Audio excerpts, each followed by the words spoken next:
Olá, muito boa tarde a você. Quinta-feira, 17 de junho, vamos aos destaques de hoje do Assembleia em Foco, primeira edição. A apreensão das famílias atingidas por conflito agrário nos municípios de Vila Nova dos Martírios e São Pedro da Água Branca.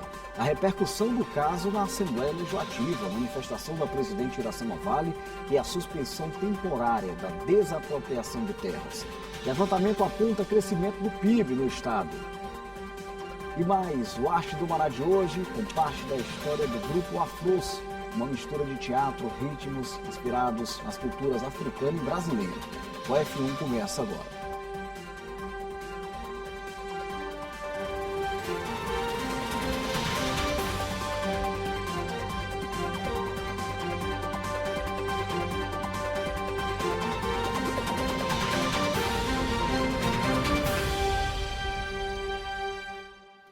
A presidente da Assembleia Legislativa, a deputada Iracema Vale, repercutiu durante o pronunciamento na tribuna da Casa um assunto que preocupa o poder público e principalmente cerca de 600 famílias afetadas por conflitos agrários nos municípios de Vila Nova dos Martírios e São Pedro da Água Branca.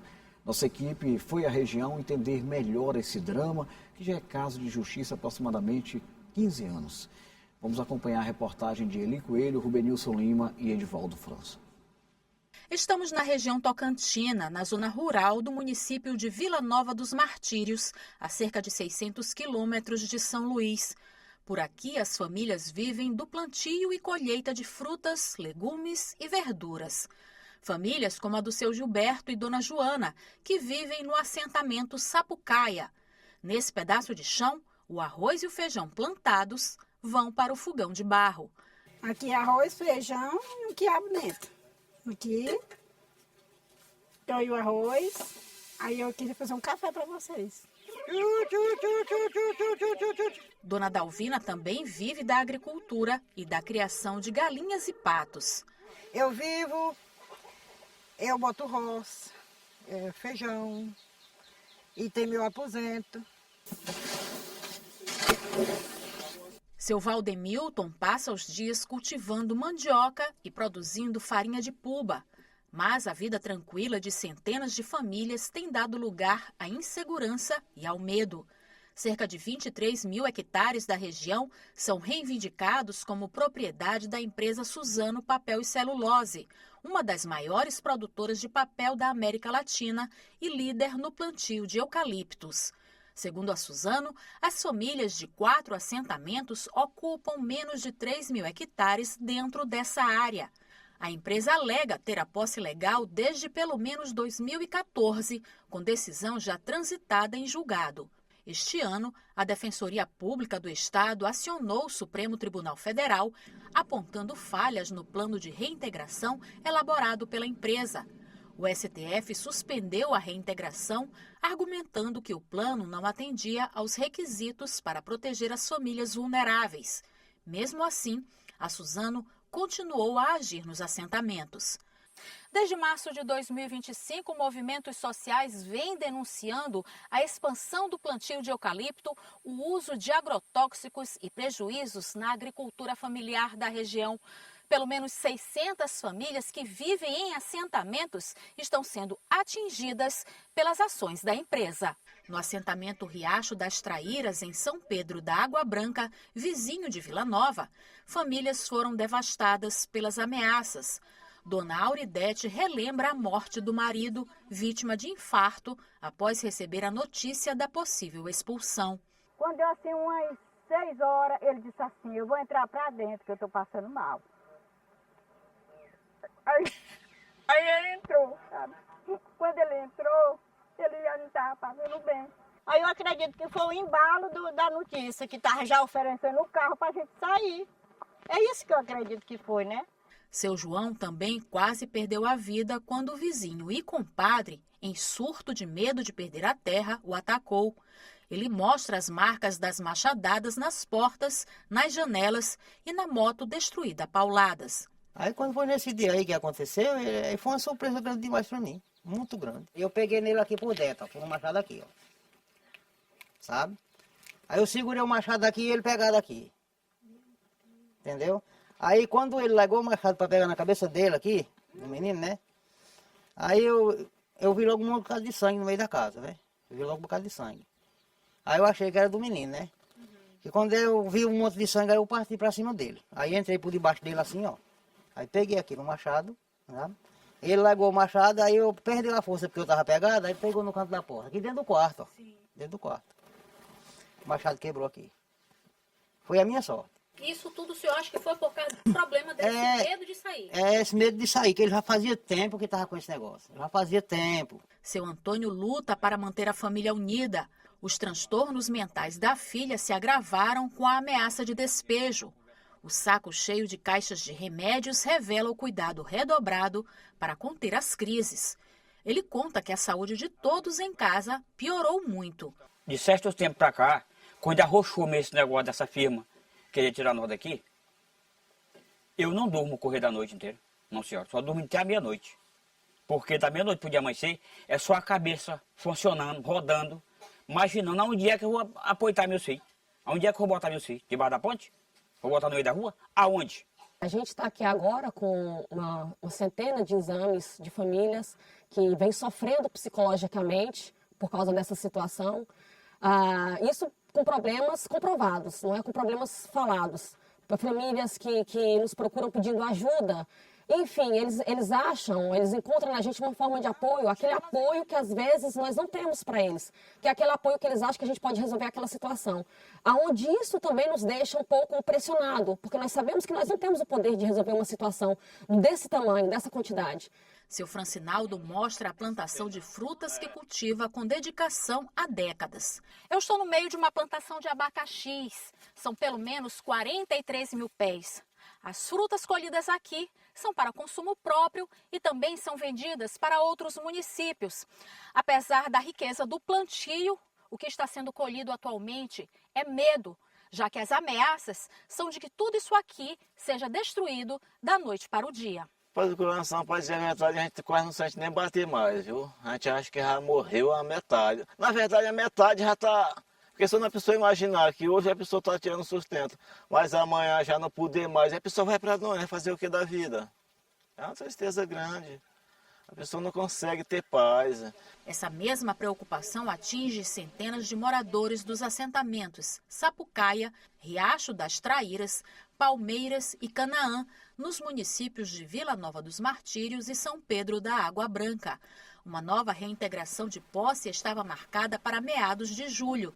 Ao tomar conhecimento do caso, a presidente da Assembleia Legislativa, a deputada Iracema Vale, se pronunciou na tribuna sobre a situação das famílias. Peço a solidariedade dos colegas deputados nesse assunto, porque já temos a solidariedade do governador do estado do Maranhão.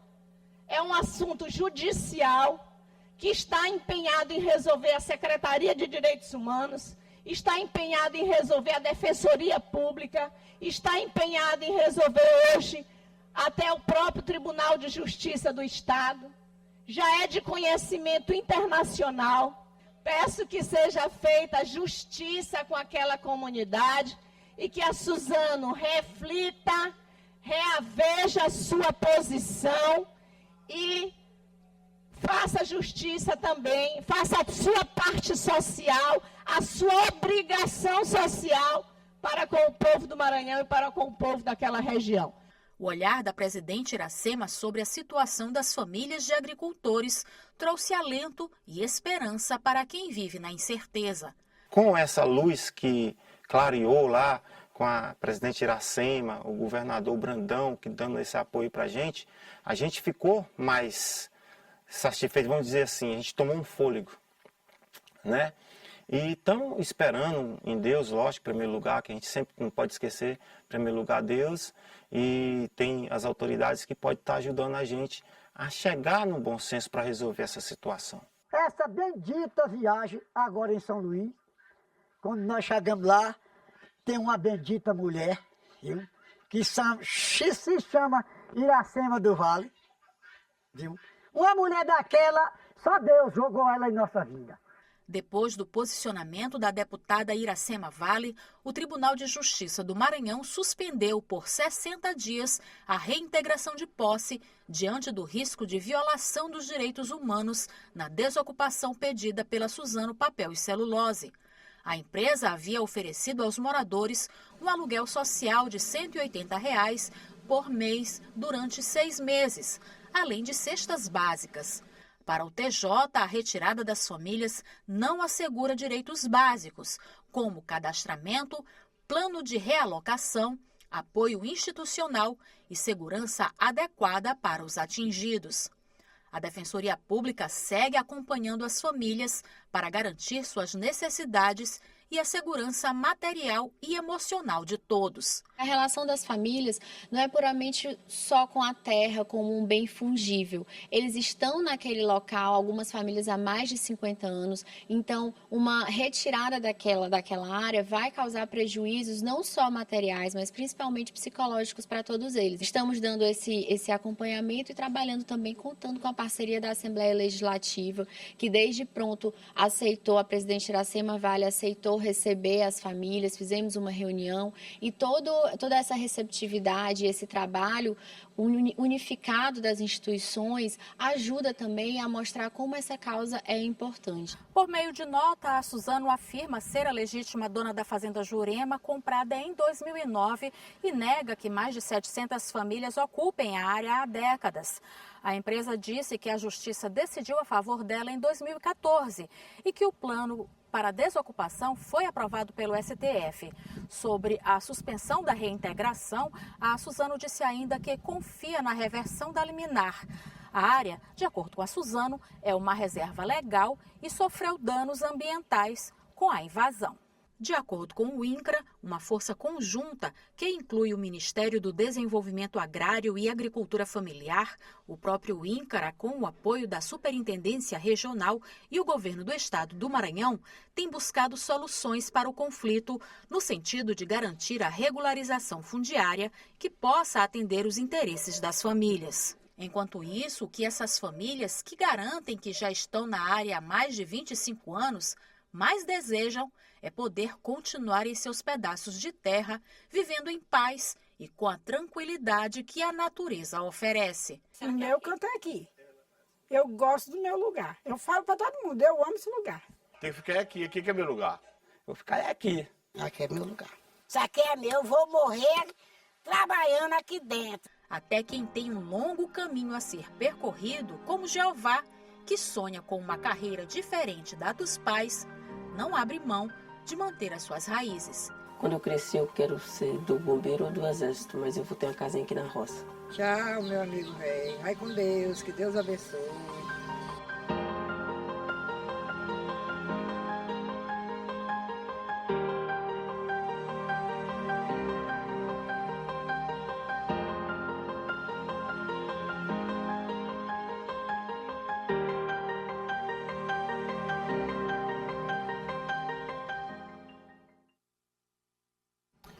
A gente vai seguir acompanhando o desenrolar desse entrave judicial, na torcida, claro, para que os direitos dessa família, dessas famílias, sejam respeitados. Agora vamos falar de notícia boa. Um levantamento aponta para um cenário econômico positivo no Estado em relação ao Produto Interno Bruto. Os dados foram divulgados pelo IMESC. O Produto Interno Bruto do Maranhão vem crescendo gradativamente ao longo dos anos. O Instituto Maranhense de Estudos Socioeconômicos e Cartográficos divulgou os primeiros resultados deste ano. Apenas no primeiro trimestre de 2025, o PIB do Maranhão cresceu 1,9% em relação ao mesmo período do ano passado. Os dados também apontam para o acumulado nos últimos 4 trimestres, em que os índices do estado superaram o da região Nordeste e o da média nacional. É o primeiro trimestre de 2025, o Maranhão apresentou bons resultados positivos.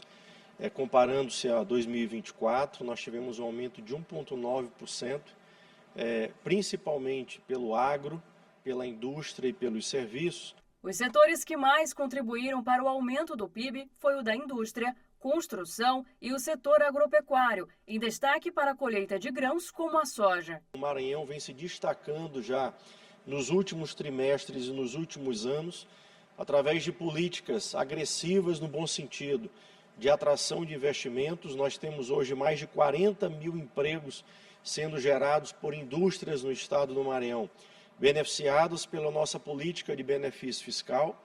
Nós temos aí mais de 10 bilhões de investimento, somando-se 2024 e perspectiva de 2025 para o estado do Maranhão, e juntamente com o agronegócio tem sido o nosso grande potencial. Isso representa um percentual significativo na balança comercial.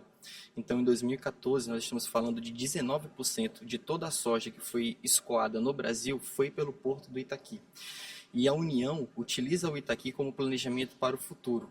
Então, dentro do estudo de viabilidade, por exemplo, do escoamento de grão via modal ferroviário no Mato Grosso, considera o Itaqui como o caminho mais viável para escoamento dessa carga de soja e milho. Além dos dados do IMESC, o Maranhão também teve resultados positivos no levantamento feito pelo Centro de Liderança Pública. No ranking nacional, o estado aparece na 4ª posição com maior taxa de crescimento do PIB. O indicador parte do pilar de potencial de mercado, que indica o avanço econômico. Esse índice é, na verdade, uma média, um somatório de variáveis que levam o empreendedor a decidir onde colocar o seu dinheiro, onde investir.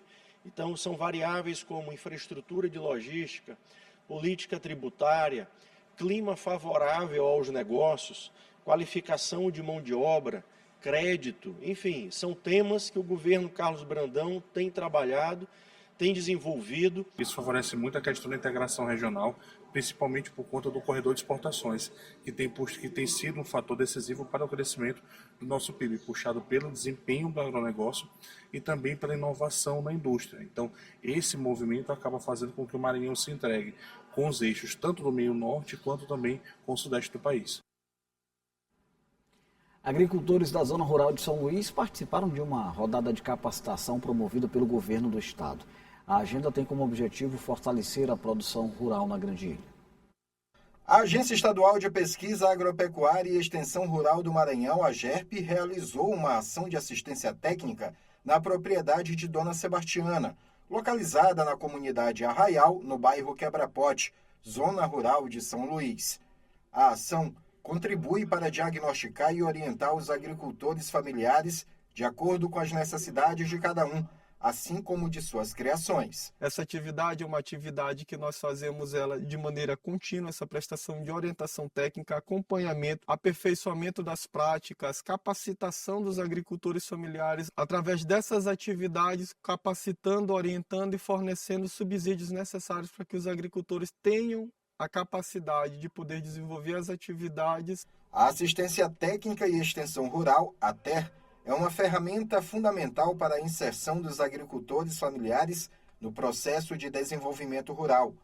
A dona da propriedade visitada, que é agricultora familiar e beneficiária da AGERP, diz que a assistência não é apenas técnica, ela dá força e esperança para continuar produzindo e sustentando a família. Dona Sebastiana, é só gratidão. A importância dele estar aqui, né, nos orientando, que eu sou criadora de aves, né, patos, galinha, caipira, caipirão, e é muito bom a participação deles nos ensinar a conduzir, né, de qualidade as nossas coisas para nossos clientes, né, para o nosso consumo também, é muito importante. No próximo bloco, a Biblioteca Comunitária fortalece a prática da leitura na Vila Maranhão, zona rural de São Luís. E mais, o Arte do Mará de hoje, com parte da história do grupo Afros, uma mistura de teatro e ritmos inspirados nas culturas africana e também popular brasileira. A gente volta já.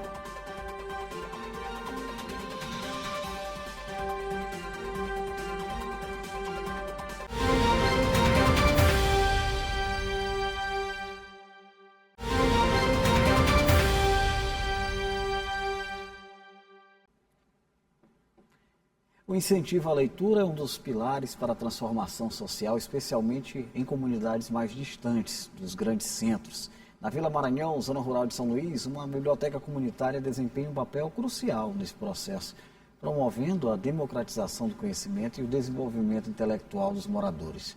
Com um acervo diversificado e atividades que estimulam o hábito da leitura, o espaço tem se tornado um refúgio de aprendizado. É É uma casa simples que tem teto, um mundo inteiro lá dentro e qualquer pessoa pode entrar. Fernanda chegou pela primeira vez aos 8 anos. O tempo foi passando, ela se acostumou com o espaço e se tornou nada mais nada menos que a recordista de leituras na biblioteca comunitária Vale Ler Ana e Joaquim. Já estão me ajudando a participar dos cursos, das leituras. Ganhei o prêmio de quem mais leu o livro aqui. A biblioteca comunitária Vale Ler Ana e Joaquim surgiu das mãos de um grupo liderado por Thelma. Depois de percorrer alguns prédios na comunidade Vila Maranhão, zona rural de São Luís, o espaço conquistou sua sede no próprio bairro. É o segundo ano que a gente promove essa feira na biblioteca. É um espaço que a gente aproveita para fazer leitura, fazer brincadeira e fazer um encontro. Essa é uma casa de encontro e de leitura. Então, as férias, a gente faz toda a chamada todo ano para as crianças virem a esta casa. A biblioteca tem sido um diferencial na vida de crianças e adolescentes da Vila Maranhão. São quase 5.000 livros ajudando a formar e educar. Já está digitado 4.800. Agora mesmo eu fiz 4.820. Tem informativo de todos os tipos. Agora, o que predomina mais aqui é a literatura infantil, a juvenil e adulto. A biblioteca comunitária cumpre bem a sua função principal, que é de fornecer leitura para toda a comunidade, sejam crianças, adolescentes, jovens e até mesmo adultos. Mas também cumprir uma outra função, que é de tirar as palavras dos livros e transformar ela em arte. Para isso, basta subir aqueles degraus. É quando tudo se transforma. Neste mês de férias, a programação é diversificada. A arte do dia é a mímica, um momento mágico para soltar a imaginação e aprender a contar histórias sem usar palavras.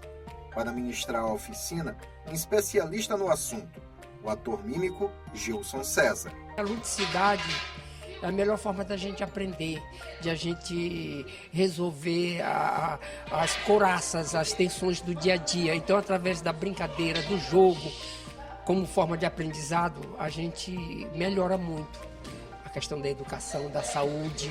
As bibliotecas comunitárias são iniciativas coletivas que brotam do sonho de oferecer leitura, educação e portas para os mundos real e da fantasia. O mundo real conduziu Sara até a universidade, onde ela continua alimentando o ciclo da educação e da leitura. A partir da leitura, o incentivo, cada conteúdo incentivou demais eu a estudar, ler. Aqui tudo que a gente faz na biblioteca, os projetos que são envolvidos, sabe, com crianças, jovens, muito gratificante, porque eu comecei bem pequena, né, agora eu também faço parte da equipe e é muito bom.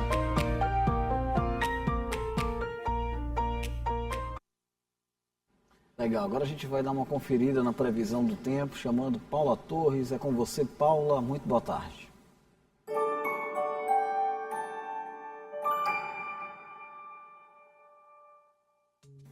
Boa tarde, Ronald. Boa tarde, pessoal. Vamos à previsão do tempo para essa quinta-feira. O dia começou com sol entre nuvens e segue assim, mas há chance de pancadas isoladas à tarde. A mínima foi de 25 e a máxima deve chegar a 30 graus. Já na cidade de Araguanã, região oeste do estado, o tempo é ensolarado ao longo do dia, com máxima de 35 e mínima de 22 graus, sem chuva significativa para essa quinta-feira. E para a gente encerrar, na cidade de Cajapió, no norte do estado, são esperadas pancadas de chuva agora à tarde. A temperatura vai variar entre 24 e 31 graus. Eu volto amanhã com mais detalhes sobre a sexta-feira. Até lá!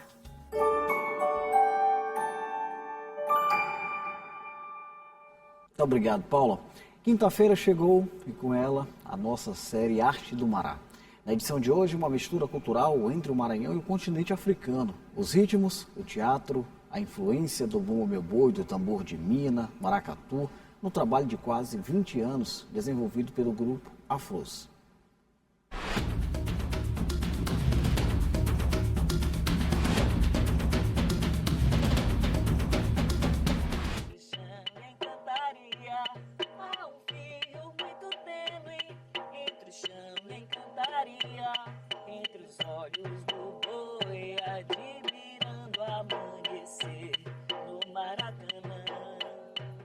Com 18 anos de trajetória, o Grupo Afros é sinônimo de força, ancestralidade e inovação. Formado majoritariamente por mulheres, o coletivo nasceu em São Luís e se consolidou como referência na cena autoral, misturando percussão, teatro e ritmos da cultura afro-indígena e popular brasileira. O Grupo Afros foi uma criação minha quando eu viajei em 2007 para o Rio de Janeiro. E aí, nessa viagem turística, eu circulei pelas ruas do Rio e eu conheci o grupo As Mulheres de Chico, que é um grupo de carnaval, somente de mulheres, um bloco de rua. E essas mulheres, elas cantavam músicas de Chico Buarque nesse bloco de carnaval.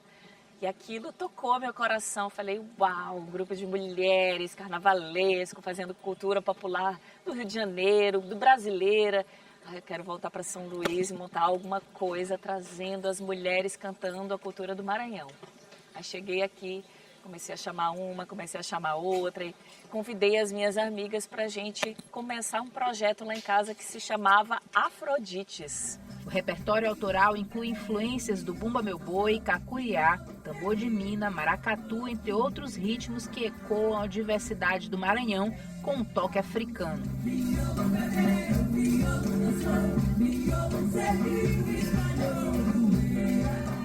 Elas fazem do tambor instrumento de memória, resistência e pertencimento. A gente vai nessa pesquisa da cultura popular maranhense, a gente vai se alimentando disso, decodificando esse material para transformar em substância para a gente compor a nossa música. Ao longo de quase 2 décadas de existência, o Grupo Afros já se apresentou em 18 estados brasileiros, incluindo grandes festivais. A proposta do grupo vai além de música, envolve performance, expressão corporal e diálogo com o sagrado. A gente está comemorando 18 anos, né? E nessa maioridade, eu acho que é um grande momento para a gente agora lançar o nosso grande sonho, que é o álbum Matijalô.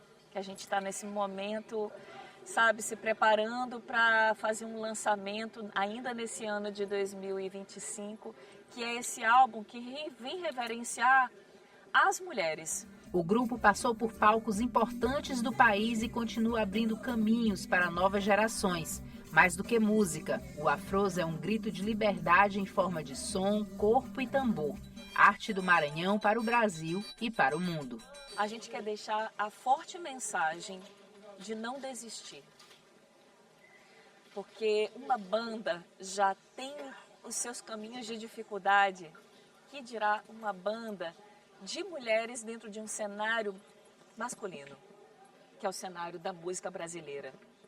Mas não desistam, porque a gente está alcançando cada vez mais novos patamares, cada vez mais podendo apresentar aquilo que é nosso.